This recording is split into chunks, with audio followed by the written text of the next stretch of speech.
Hello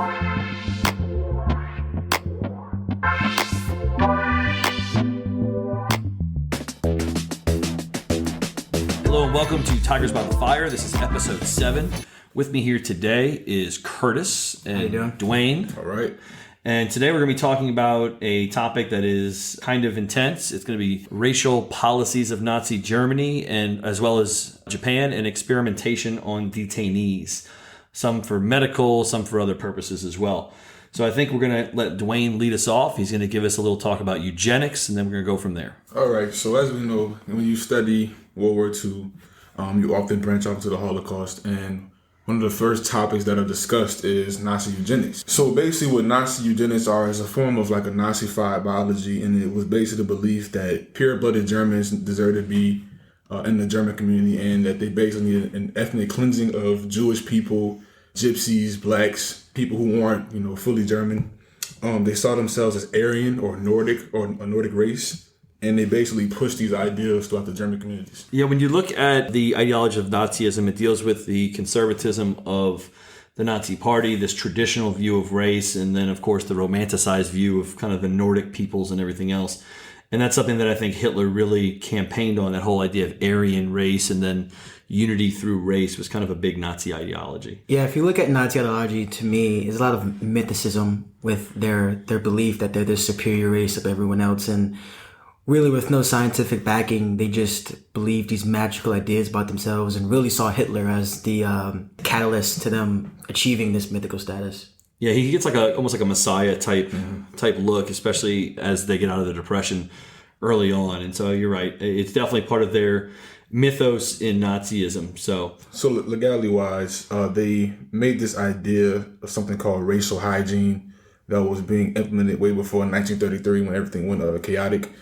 A lot of German physicians and biologists basically had the chance to formulate their own form of biology by basically studying race relations and races. They studied Jews, the Roma, the Sinti, disabled, and the mentally ill. Eugenics was also assimilated into German education. So they taught this to their kids and basically, propagandized, we are the only race that deserves to be alive and Germans are the true people and anybody else wouldn't be socially acceptable to be alive in society, basically. I mean, when doing this, you're also teaching a whole generation of children that a certain human being's life is just intrinsically not as valuable as yours. Because when you say that you're above someone, it's easy to feel as though that you can mistreat them. Or as we see, with the final solution that they came up with, completely, annihilate them in terms of the Jews. And not to mention, this also led to a new field being created. And it made new research opportunities and careers. Yeah, and I think it also brings up, like you guys were both saying, that when you look at the final solution being implemented, by 1942, you've got these 22-year-old SS officers who's essentially, since they were 10, been taught this stuff. So it's ingrained in their kind of psyche. And after the war, we see an intense program of denazification, which takes decades at sometimes doesn't even work at all. So, I mean, it's definitely an intense part of everything about the Nazi regime. Is one of the things we try and stress is that at the base core of Nazism is this eugenics outlook on the world. So I think that's really important. I think because education, people always wonder, how can someone take a life so easily as these SS men did? And when you've been taught, since you were 10, that these people's lives don't matter, that they're a danger to you and your family, it becomes easier to slaughter indiscriminately. Yeah, and there's also, especially when you get to the Eastern Front, there's an us versus them mentality versus the Russians, and there's a lot of propaganda that goes on top of the racial ideologies. But you're right, Curtis. It always kind of stems back to the fact that they're taught that these people are subhuman beneath them, and that allows for some of these wholesale slaughters. But it still takes some effects on these soldiers. But you're right. I think that mindset kind of goes from there. All right. So moving forward, eugenics also led to sexual relations amongst citizens in the country. Being that Germany just got out of World War I, there could have been a decrease in population, and the Nazis wanted to reverse that fall in birth rates. So in 1935, the Reich established a new law called the Marital Health Law, which was pushed out in October. It banned marriages between people who were hereditarily unhealthy or ones deemed genetically inferior. The Reich wanted to make it a duty that all German citizens and soldiers made children, establish families, and had as many kids as possible that were racially fit. If they were genetically inferior, they could have a mental illness, be disabled, Down syndrome, schizophrenia, depression, anxiety, stuff like that. They were deemed inferior. And they also taught in schools that tobacco, alcohol, syphilis were things that could poison the genetics and cause birth defects. And again, that will make them inferior genetically and not make them suitable to be a pure German. So yeah, they really did try and kind of create this purified marriage thing. The other thing they had were these camps for women to go to, and kind of Nazification for women camps. And then they would have men who go there as well. So it would create this weird, like, Nazi dating system. It's kind of awkward, but that was how they decided to get their population back up, because that was one of the fears that the population would decrease and they would no longer be a power in Central Europe. But ultimately, those were fairly successful. It also resulted in non-Aryans getting, having limitations on their marriage, and then limitations on how many children they could have. Eventually, the complete elimination of those marriages as well. Kind of speaking to what Dwayne said when he was speaking about the marriages being, based on race. We even see it in the movie Downfall. In the end, when Hitler is finally marrying Ava, one of the things they asked him is, "Are you a pure Aryan?" They're even asking their supreme leader, "Are you a pure Aryan?" before he's allowed to marry someone. So, I mean, that's how far deep they take their racial purity. That's a crazy small detail that you noticed in that. I missed that. Yeah, I give you props for that, Curtis. For those who don't know, the movie Downfall is about Hitler's last days in the bunker in Berlin, up until and even after he kills himself. Up until the very end, that's their marriage rights. Their marriage rights include that aspect in it. So that's a really good pickup for that. Now, it wasn't just limited at marriage, though. It also included reproduction. So what can you tell me about that? So basically, the Germans wanted to implement a program of mass sterilization. And if you don't know what sterilization is, it's basically a procedure that destroys the ability of a person to reproduce. So during the 1930s, the Nazi physicians sterilized nearly 400,000 Germans in the name of improving the German nation and making it more purified and Aryan. People that were sterilized were, like I said, the mentally disabled, physically disabled, and those who had other diseases and weren't basically healthy. Yeah, and if you guys remember I guess it was probably first semester, we looked at a couple documents about a deaf school where the people, it was a boarding school for deaf children, and they sterilized pretty much 90% of all the students who went there, and they had interviews with the people after, and it was pretty tragic. So, Curtis? Yeah, I think what's so crazy to think about is oftentimes we get so wrapped up in what they did to the Jews, but these people were Germans. They were German citizens. Some of them might even had blonde hair and blue eyes, but because they were deaf or mute, the Germans felt the need to completely sterilize them and take them out of the gene pool. And that goes along with that, I guess, Darwinistic outlook that it's adapt and survival of the fittest type thing, and then you morph that into eugenics and purifying of bloodline. So it sends them down a very slippery slope that you're right. And I think you're going to have some German families who have to make some really tough decisions about their own kids. And you're right, we don't think about that. We often just think concentration camp, gas chambers, mass execution, shootings, but it's also disabled that really get hindered in this as well. In 1932, Prussian health officials such as Falk Ruddock, Arthur Gutt, and Ernst Rudin passed a law that basically targeted people with illnesses such as schizophrenia, manic depressive disorder, genetic epilepsy, and Huntington's disease. And basically what that was it was a fatal form of dementia. And like Curtis said, they wanted to remove these people from the gene pool from quote-unquote infecting the German population. Yeah, and there are a number of different cases where they do execute people in these hospitals. And definitely when they capture territory, they would execute large amounts of people who were in mental wards or rehab facilities and things of that nature. So definitely something they included. And not to mention, the sterilization was not an option; it was actually forced. These people had no say-so on what was done to them. Yeah, in the sterilization aspect of it, it's kind of a by the end of it, it's a choice of either getting executed or sterilized, and that's why a lot of the families choose sterilization. Some of them also totally believe this, so they're going to choose it anyway. Curtis? We even saw in class when watching one of the survivors talk about this, how one weekend she went to camp and they told her parents that they had to keep her for 3 extra days, and then they sent her back with a letter saying that we sterilized your daughter. So a lot of times they just did it, and they didn't really question whether or not they should inform the parents or not. They just did it because they felt it was what's best for the Reich. Yeah, and ultimately that's part of the, again, the Nazi regime is one humanitarian kind of crisis after another by their own making, but it doesn't end there.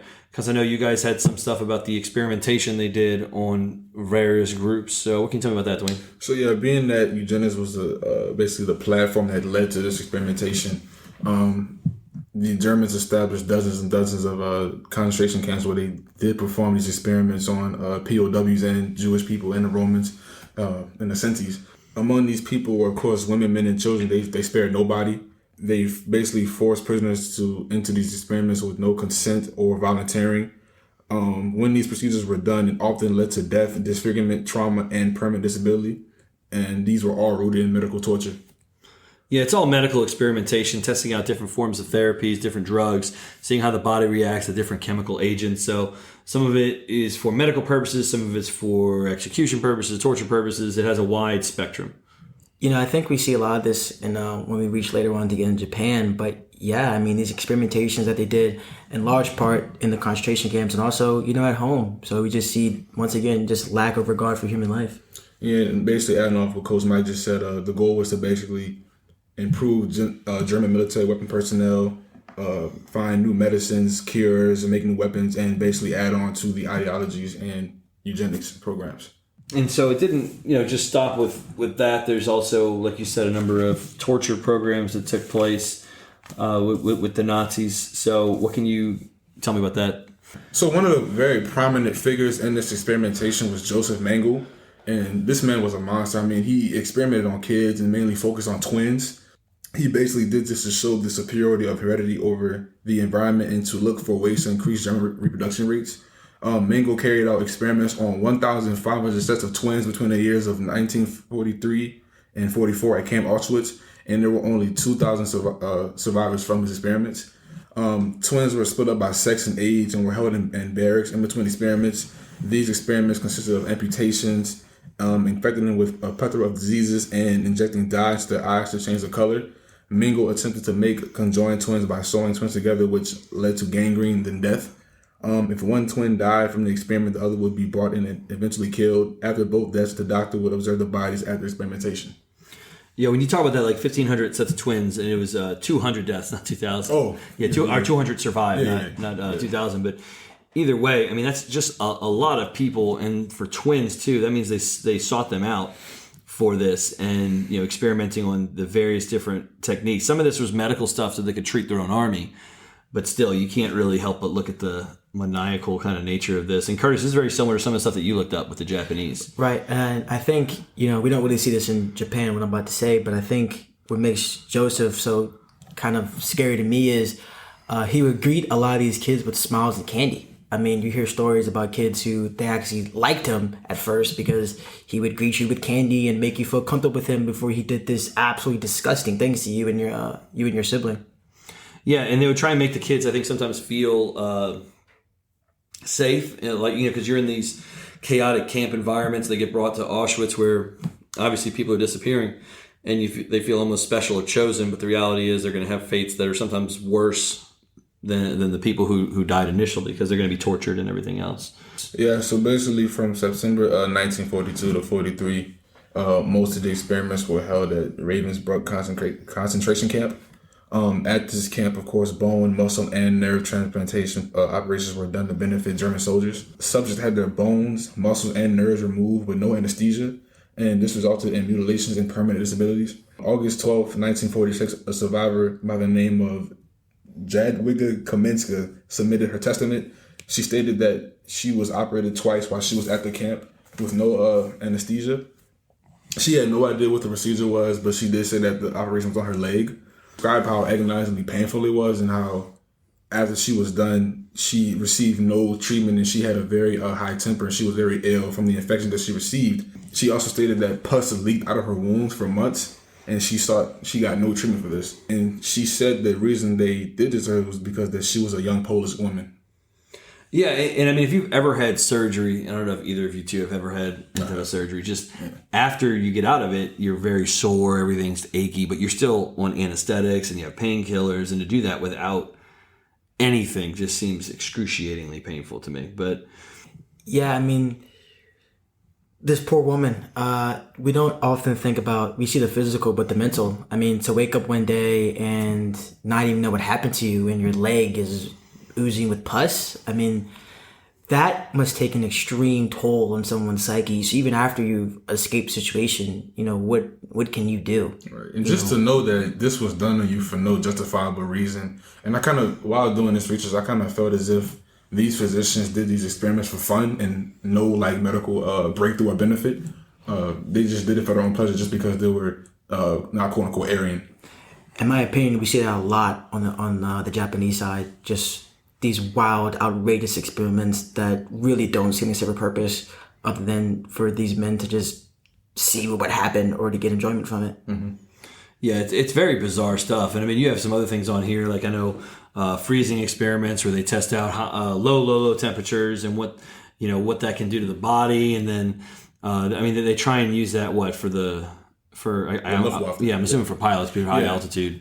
Speaking on that, basically these physicians would put these prisoners in these chambers and would freeze them in temperatures that were like below 6 degrees Celsius. And they would be in the chamber for like 3+ hours. And when they would take them out, they would actually throw boiling water on them to cool them down. This is what I was trying to say earlier. Like, it's just this bizarre things that no rational human being would ever think to do. Like, me personally, I cannot see a scientific benefit to freezing someone and throwing boiling water on them. I don't understand what scenario a Luftwaffe pilot would be in where he would be naked in -6 degrees water than have boiling water thrown on him just because he's in a plane. That doesn't make sense to me. Yeah, it just kind of goes to show you their lack of kind of human regard. And when you look at these things, you almost have to take a step back because it almost seems like surreal, like who would actually do that, like you guys have continuously said. But they do have you had some malaria experimentation as well. Yeah. So this was basically, of course, to fight against malaria. Physicians would basically inject subjects with malaria to combat it, and they would keep doing this to try to find a way to find some type of immunization. How you say that word? Immunization. Yeah, immunization to it. Yeah. Yeah. It's almost like a little attempt to discover a vaccine for that. Which, I mean, obviously we're all in a world where vaccines are very prevalent right now, but this is a very inhumane way to test it. And they killed about half of the 1,200 people participating in that died. I mean, if it makes you feel better, they did give them a variety of drugs to try to curb the disease, which is probably inefficient. Yeah. That's actually one thing when I was looking at my research for the more Japanese side. The Japanese, unlike the Nazis, never ever gave you any drugs or help. Once they were done with you, they were done for you. Mm-hmm. Yeah, and the Japanese, I know, as you're going to talk later, really emphasize what the body is doing without any outside medicines. And so they have live dissections where you're alive and they're trying to see how your organs are reacting to things. So yeah, it's pretty horrible. Dwayne, do you have anything else before we move on to Japan? Yeah, I got a couple quick facts. As we've studied World War I in the past, we know that the incident with mustard gas was very detrimental to a lot of soldiers and left a lot of permanent scars and wounds and a lot of mental trauma. So basically, the Nazi physicians would take prisoners and would purposely expose them to mustard gas in order to find a way to treat the chemical burns. Some of them died, of course. Some were left with permanent injuries, of course. Another fact is that child victims of Nazi experimentations were purposely cut open where incisions on axillary lymph nodes, which is like in the neck, had been surgically removed after they were deliberately infected with tuberculosis at the Nguyen concentration camp when they were later murdered, of course. And another fact is that 90 Roma prisoners were starved and dehydrated in order to see how to make seawater drinkable. The only substance they received was filtered seawater to drink, which caused severe damage. They were also dehydrated to the point where they would lick mop water off the floors and squeeze water out of dirty rags for hydration. What I would say to the seawater experiment, like we've been saying, there's other ways to test out the effectiveness of making seawater drinkable than dehydrating someone. There's probably more efficient ways to do it than dehydrating someone to the point of drinking mop water. How so? You could just test it on the people who are already hydrated. You don't have to go but it's probably just seawater. I mean, not salt water. You can't. Yeah, they're testing out filtration stuff for it. And I think to Curtis's point, they could have tested it out. Could have used animals, could have used anything. They could have used their own experimentation using chemical measurables and stuff like that. But instead, they just went straight to human trials, which is the whole story of this. I know you have one thing here too, a court case, U.S.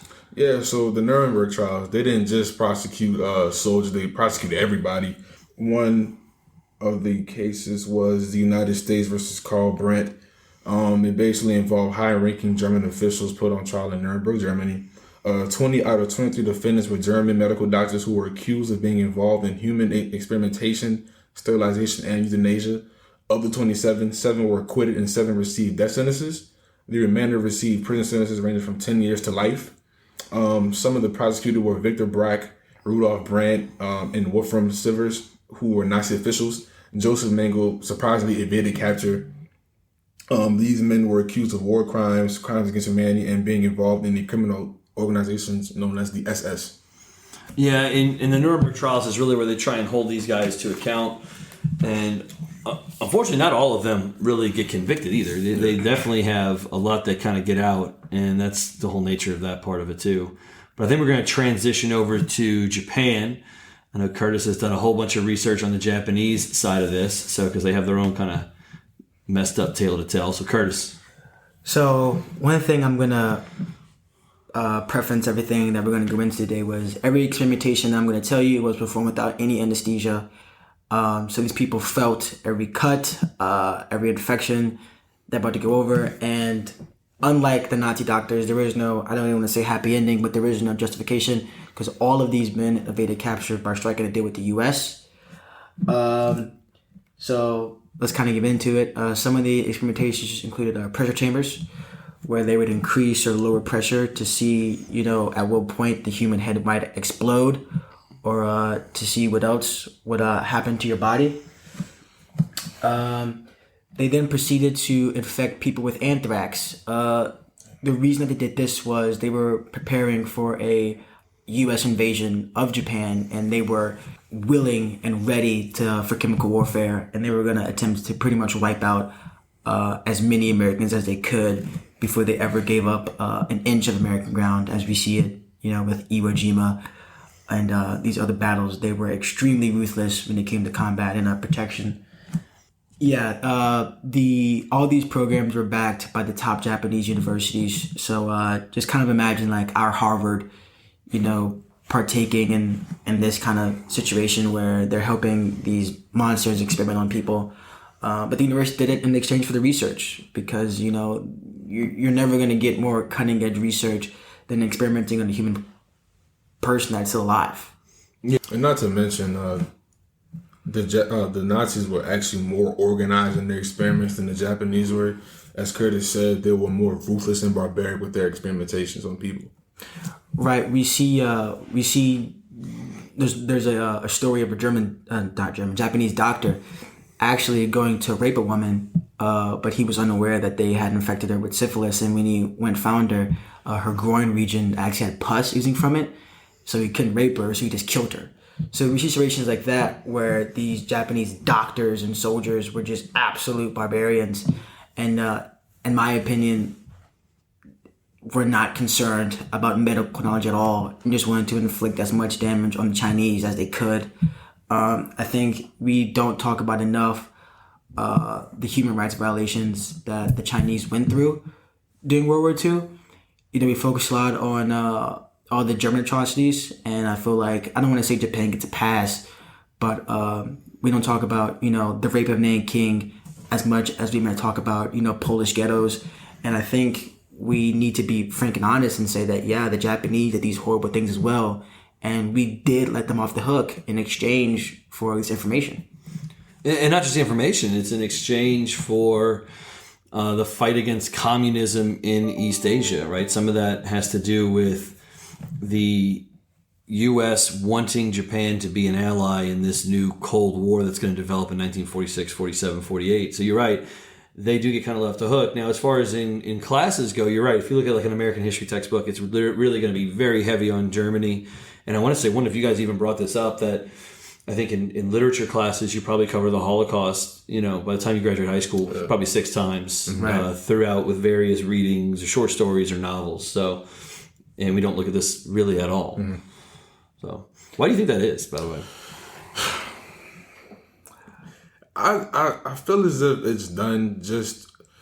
If we're looking at it from an American perspective, I feel as if they basically propagandize these textbooks to make America seem like it's a nation that should be put on this pedestal, and that they want to keep this pure image, and they want people to be ignorant towards the history of the country. Because if you do the history and study the past occurrences, America really was a savage of a nation when it comes to imperialism and basically exploiting other countries for resources.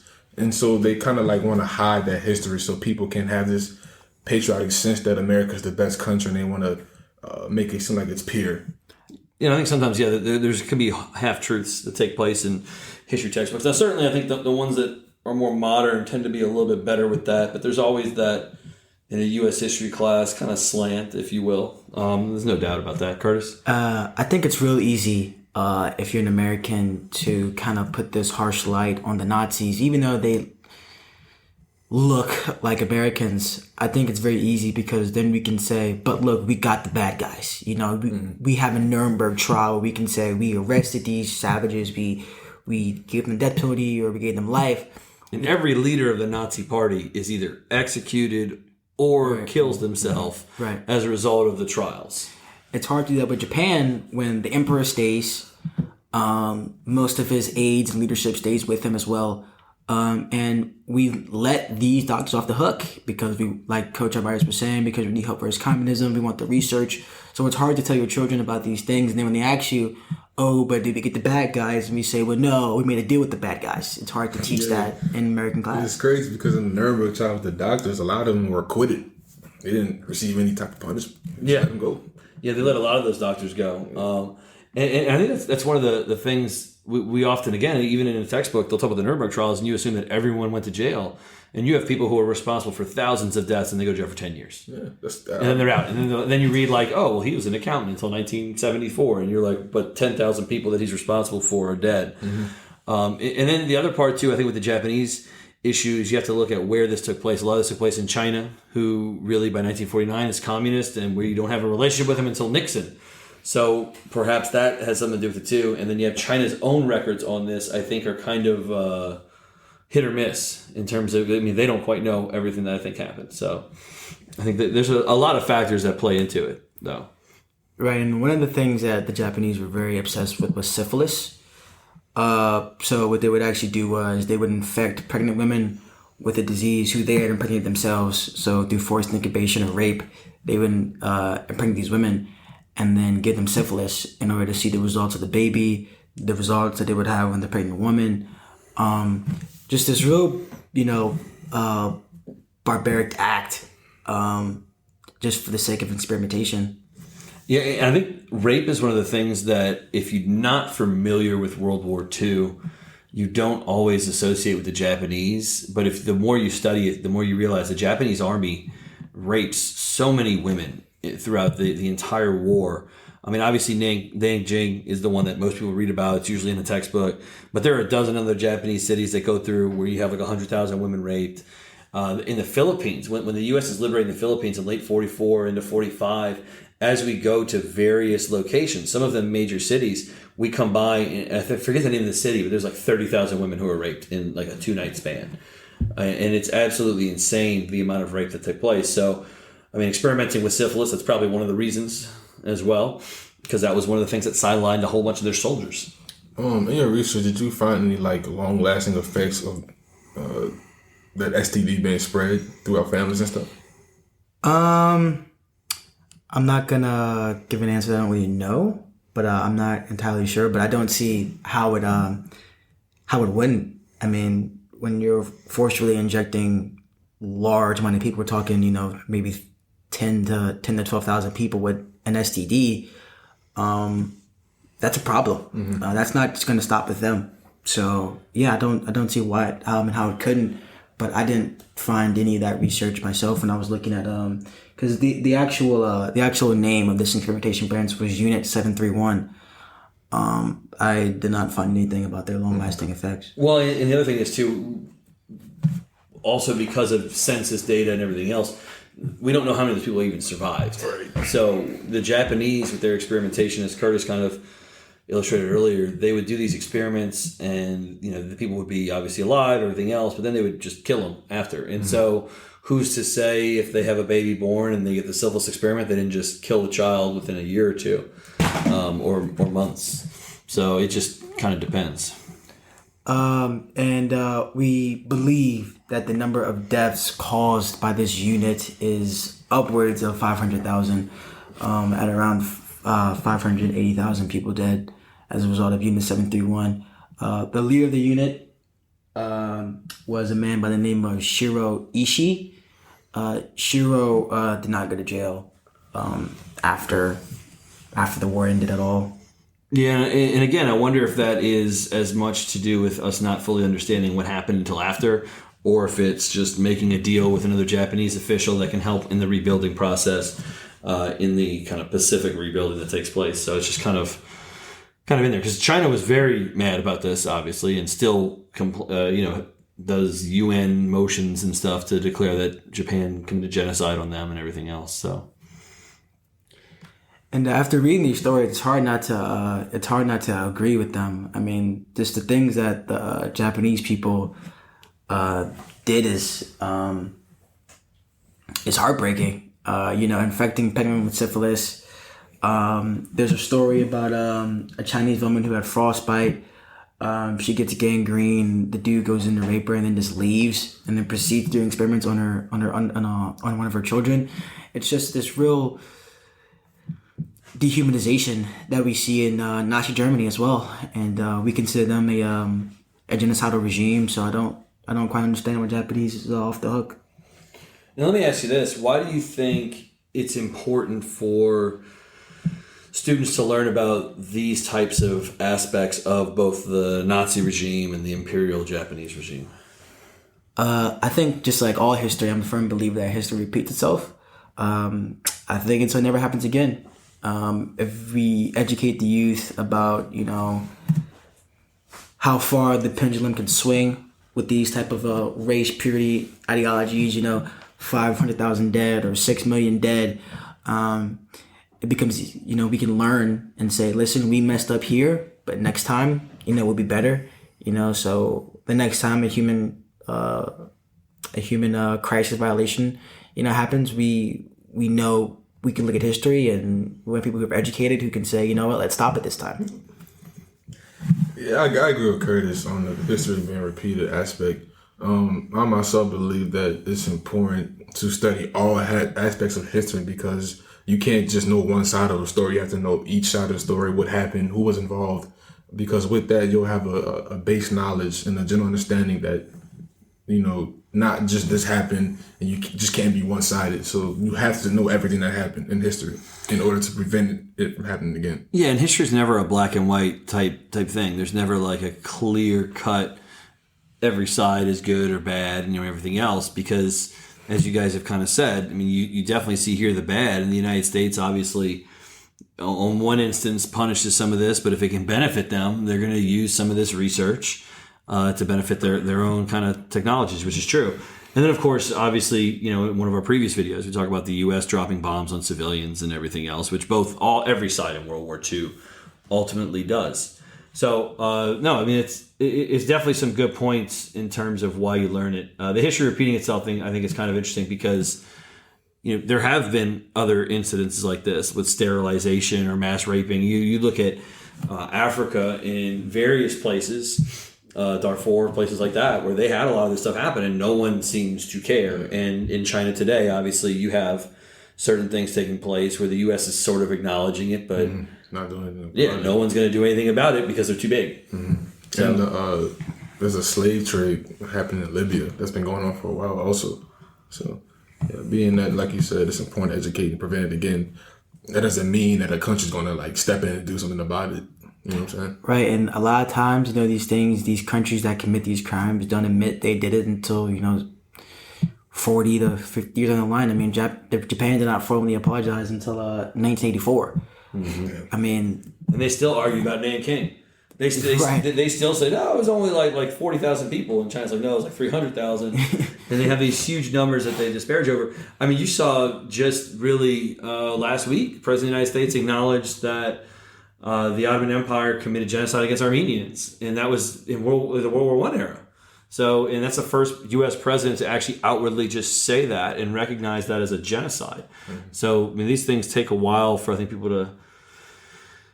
to assess, and there's political ramifications and all that other stuff, like you kind of talked about the multiple sides, right? I think they always have to weigh what's more important. Is it where, do you prosecute this, or do you try and create an ally long distance? And obviously that creates some very moral shaky roads for us. You guys have anything else? No, I'm good. yeah, I'm good. All right. Well, thank you for listening to Tigers by the Fire. This was episode 7. Until next time, thank you. Thank you.